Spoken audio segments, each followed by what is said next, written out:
જાગસ?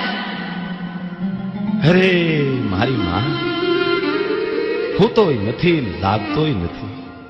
કેમ દીકરા કાળિયા, માં, હામ કેમ બોલસ? માં, હજી કઈ બાકી છે? ના મારી ના, એવું કાંઈ બાકી નથી મારી, તારી દયાથી તો માં.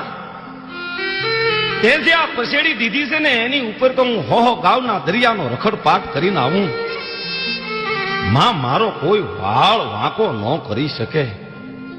ધન દોલત માલ ખજાના હીરા મોતી ઘણું લૂંટીને લાવ્યો. માં ખૂબ ખુશી થયો, માં ખૂબ સુખી થયો. ગરીબોને દાન કર્યા, કાંઈ મણા નથી. પણ હે માં, હવે તો મને તું સન્મુખ આવીને વાતું કરી.